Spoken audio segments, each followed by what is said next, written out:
Baik, katanya, maka jika aku bertanya, betapa aku himpun antara redha dengan qada Allah dan benci akan kufur dan maksiat. Ni baru kita baca baru ni. Mana satu nak kena redha? Mana satu nak kena benci? Maksiat ni mana satu nak kena redha, mana satu nak kena benci. Kalau taat kena taat, kalau taat kena redha kedua-duanya. Kalau orang buat taat, kita kena redha akan ketaatan itu dan kena kasih akan ketaatan itu. Tapi kalau orang buat maksiat, kena redha dengan maksiat itu atas dasar ia takdir Allah. Tapi kena benci akan maksiat itu kerana ia kemurkaan Allah. Begitu cara dia. Baik tengok dia hurai lagu mana. Dan kedua itu dengan qada Allah Ta'ala juga. Maksiat itu pun dan juga kufur dan maksiat itu pun takdir Allah juga. Nescaya aku jawab bahwasanya kufur dan maksiat itu ada baginya dua pihak. Dan dua perkara yang perlu dipahami. Pihak yang pertama bahwasanya keduanya dengan qada Allah dan kehendaknya. Maka daripada ini pihak wajib kita redha dengan keduanya. Kerana hakikatnya kita redha dengan qada Allah Ta'ala. Wajib redha dengan qada Allah. Bukan redha dengan kufur dan maksiat itu. Dia kata bukan redha dengan kufur dan maksiat. Redha dengan kufur jadi kufur. Redha dengan maksiat jadi maksiat. Ar-radu bil kufri kufrun. Ar-radu bil maksiati maksiatun. Redha dengan kufur itu kufur. Redha dengan maksiat itu maksiat. Orang buat kekufuran kita tak boleh kata redha. Kita tak boleh redha. Kita tak boleh kata sama. Orang menyembah berhala dengan agama Islam kita kata sama, tak boleh. Itu jadi al-kufru bil ar-radu bil kufri kufrun. Redha kepada maksiat itu maksiat. Begitu juga orang buat maksiat. Tak boleh kita redha. Buat maksiat walaupun bagus, tapi ada unsur maksiat. Contohnya senaman. Senaman tu bagus untuk kesihatan dan kekuatan, untuk kelangsungan hidup. Tapi kalau bercampur laki-laki perempuan dah jadi maksiat. Maka kalau kita suka kepada itu, maka kita pun berdosa lah. Kalau majlis itu ada percampuran laki-laki perempuan. Campuran apa? Sambutan Hari Merdeka. Diadakan majlisnya, berkawat, bernyanyi, bercampur-campur lelaki perempuan, buka aurat ada, tutup aurat tak cukup pun ada. Jadi kita pergi situ dengan perasaan apa? Perasaan suka. Suka kepada keadaan ikhtilat itu, bercampuran lelaki-lelaki dan perempuan yang diharamkan oleh syarak itu. Suka kepada kemaksiatan itu adalah maksiat. Jadi kita pun berdosa sekali lah. Kalau kita kata tak apa lah, tak berdosa, itu jadi menghalalkan yang haram. Menghalalkan yang haram lagi berat, itu jadi syirik. Jadi kita jangan duk pergilah tempat-tempat lagu tu. Kurang-kurangnya takut berdosa. Kita suka kepada maksiat, jadi maksiat. Kami nak tengok bunga api je. Bunga api tinggi naik ke langit katanya. Bunga api kat tak bunga api. Neraka besok api dia lagi besar nak tengok. Tengok sungguh-sungguh kat situ. Dan pihak yang kedua bahawasanya keduanya dan usaha dan ikhtiar orang yang berbuat maksiat, maka daripada ini pihak wajib kita benci daripada keduanya. Dan wajib kita larang daripada keduanya. Seperti wajib kita menyuruh dengan kebajikan.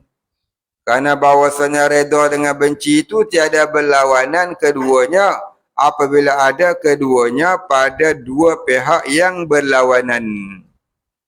Dan karena bahawasanya barang siapa menyangka akan bahawa meninggalkan, menyuruh dengan kebajikan dan menegah daripada kejahatan, masuk keduanya di dalam redha dengan qada Allah, maka adalah ia orang yang jahil.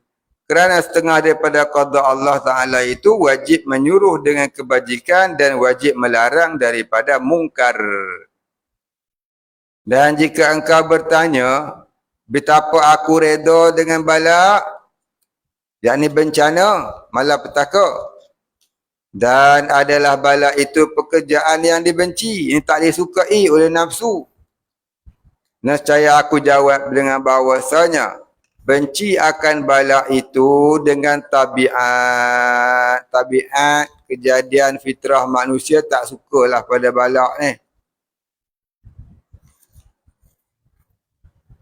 Dengan bala itu, dengan akal orang-orang awam. Orang khawas dia tak ada masalah. Orang khawas dia reda bil qada. Sama ada qada musibah ataupun nikmat. Dan dengan sebab mengetahui akan besar pahala bala itu, seperti reda orang yang sakit dengan minum ubat yang pahit. Kerana mengetahui ia akan bahawasanya ubat yang pahit itu sebab bagi sembuh penyakit, hingga suka cita ia dengan itu ubat. Tak ada ubat, pergi cari ubat. Walaupun dia tahu ubat tu pahit, tapi ada manfaatnya. Pahit menyembuhkan sakit. Bahkan terkadang membeli ia akan dia dengan harga yang mahal. Dan mengupah ia akan doktor yang menikamnya dengan jarum. Dan setengah daripada sebab bagi reda dengan qada itu, bahawa engkau i'tiqadkan bahawasanya ada bagi Allah hikmah pada segala pekerjaan yang menghendaki ia akan dia. Sekalipun terkadang tiada mengetahui kita akan demikian itu hikmah, kita tak tahu apa hikmahnya. Tapi kalau orang khawas dia suka, takdir Allah tu baik belaka bagi dia. Kita orang awam ni susah. Cakap sahaja boleh, nak buat tak boleh. Itu kata lemahnya kita ni. Darjah orang awam. Dan bahawasanya kebajikan adalah ia pada barang yang Allah Ta'ala qada itu. Dan bermula i'tiqad yang tersebut mengeluarkan ia daripada hati engkau akan menyangkal dengan kerana apa? Dan betapa? Bagaimana? Seperti tiada menyangkal oleh Nabi Musa AS atas pekerjaan Nabi Khidir AS, tak kala mengetahui ia akan hikmah menebuk Nabi Khidir AS akan ahli orang-orang miskin, akan perahu orang-orang miskin, dan membunuh ia akan kanak-kanak, dan mendirikan ia akan jidar yang hendak runtuh. Tu cerita dia dalam tafsir surah Al-Kahfi.